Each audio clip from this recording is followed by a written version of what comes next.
$1.8 trillion down on combined American equity markets, including NVIDIA, the chip maker, down almost $600 billion. Think about that for a second. There are industries that don't have $600 billion of market cap or equity value. $600 billion, one stock, one day. And we're finding out, as Andrew Ross Sorkin's sitting there going, hey, there might have been 50,000 NVIDIA chips into this. Nobody knows. Why is that a big deal, Mr. Bannon? Because they're not supposed to be any NVIDIA chips over in China. It's restricted.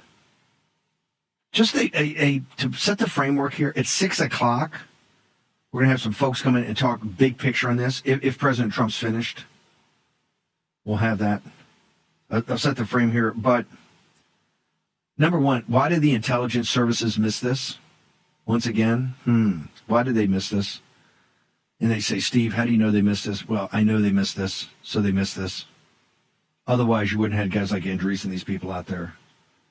Others are shocked as they were. The intelligence service, another miss. Just saying. We only pay, hundreds of billions of dollars for it. John Ratcliffe, Ben Shapiro's Daily Wire is reporting right now that John Ratcliffe is actually meeting with people inside the CIA. And guess what's bubbling up? You know what's bubbling up? Because yesterday they announced that the real report of the CIA is that the pandemic came from a lab leak in Wuhan. Where did I hear that before? Oh, yeah, that's right, in the show War Room Pandemic back in January 23rd or January 15th or 16th, whatever date it was, of 2020. That would be 5 years ago, a half a decade. People inside the CIA now are saying it's getting to Ratcliffe. I think they're working on a report that says, wait for it, that might have been deliberate.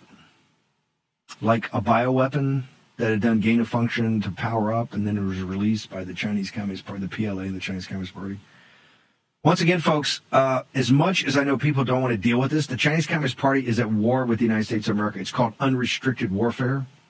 The textbook of that was written by two colonels who were kind of the information warfare guys that were assigned to look at the Gulf War, not the war in Iraq and Afghanistan. For you youngsters, we had a war before that.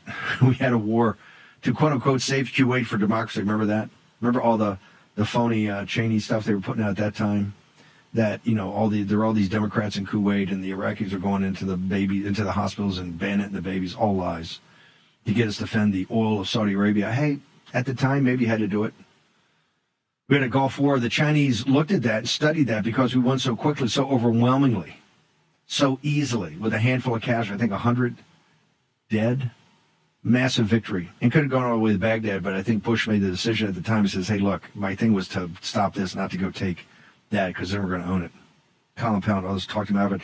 What they came up, this was the conclusion to the beginning of the book, which was their textbook, Unrestricted Warfare. They said foreign devils, that would be us, foreign devils really know how to pull up alongside like Nelson, unsheath the guns and let it go, let it rip, and they will win.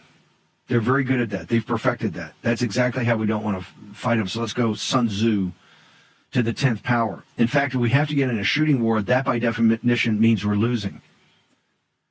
Or we're going to lose against the foreign devils. So here's what we do. We have to go all types of other warfare. Cyber warfare, information warfare, political warfare, economic warfare, all of it to destroy and beat into submission foreign devils.